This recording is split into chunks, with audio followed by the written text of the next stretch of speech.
کہتے ہیں کہ خوف ہر انسان کے اندر چھپا ہوتا ہے.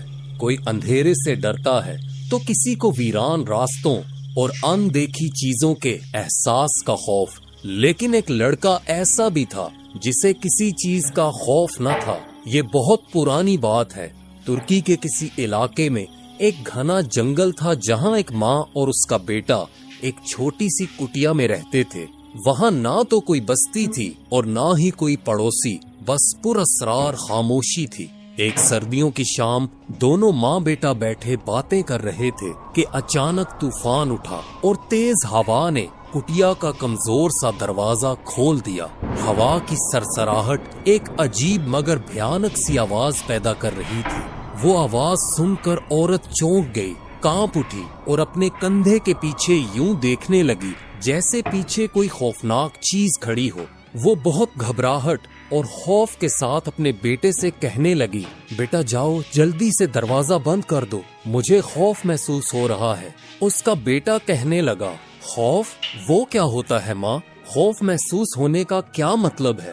ماں نے جواب دیا، اٹھو تم دروازہ بند کرو، بس مجھے خوف ہے. یہ تو بس ایک احساس ہے جو اچانک دل میں آ جاتا ہے اور پتہ بھی نہیں چلتا کہ کیوں.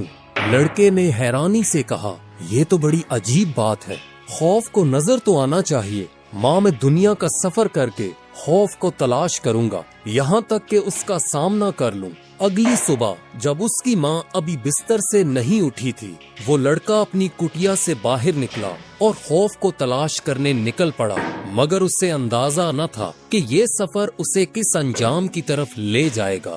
وہ پورا دن جنگلوں اور میدانوں میں بھٹکتا رہا اور شام سے کچھ دیر قبل وہ ایک پہاڑ پر پہنچا اور اوپر چڑھنے لگا. پہاڑ کی چوٹی کے قریب ایک ویران جگہ میں اس نے کچھ لوگوں کو آگ کے ارد گرد بیٹھے دیکھا. ان کے کہے چٹانوں سے ٹکرا کر دور تک گونج رہے تھے. وہ سب خطرناک ڈاکو تھے. دن بھر چلنے کی وجہ سے لڑکا اب تھک چکا تھا. وہ بھوکا تھا اور سردی سے ٹھٹر رہا تھا.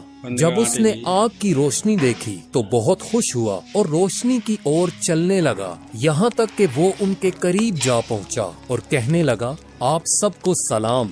یہ کہنے کے بعد وہ ڈاکوؤں کے درمیان یوں بیٹھ گیا جیسے انہیں مدتوں سے جانتا ہو. وہ آگ کے قریب گیا یہاں تک کہ اس کے پاؤں تقریباً جلتی لکڑیوں کو چھونے لگے. ڈاکو اپنی باتیں بھول کر ایک دوسرے کی طرف حیرانی سے دیکھنے لگے اور پھر غصے سے اس لڑکے پر نظریں جما لی. آخرکار ان کے سردار نے کہا، کوئی مسلح قافلہ بھی یہاں آنے کی ہمت نہیں کرتا، یہاں تک کہ پرندے بھی ہم سے دور رہتے ہیں. تو کون ہے جو اتنی بے خوفی سے ہمارے درمیان آ بیٹھا؟ لڑکے نے جواب دیا، خوف؟ میں اسی کی تو تلاش میں ہوں. کیا تم لوگ میری مدد کرو گے؟ میں اپنے گھر سے خوف کی تلاش میں نکلا ہوں، شاید تم لوگ مجھے خوف دکھا سکو. ڈاکوؤں کا سردار غصے سے بولا، نادان لڑکے، جہاں ہم ہوں خوف وہیں ہوتا ہے. لڑکے نے جواب دیا، لیکن مجھے تو کچھ بھی نظر نہیں آ رہا. پھر ڈاکوؤں کے سردار نے کہا، ذرا صبر کرو، تمہیں ہم دکھاتے ہیں کہ خوف کیا ہوتا ہے. یہ برتن اور آٹا پکڑو، پہاڑ کے نیچے ایک قبرستان ہے، وہاں جاؤ، تمہیں وہاں لکڑیاں ملیں گی.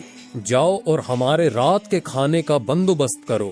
لڑکا جو آگ کی تپش سے اچھی طرح سردی کو بھگا چکا تھا، خوشی خوشی اٹھا اور برتن کو اپنے بازو پر لٹکا کر پہاڑ سے نیچے اترنے لگا. قبرستان پہنچ کر اس نے لکڑیاں جمع کی اور آگ جلائی. پھر اس نے قریب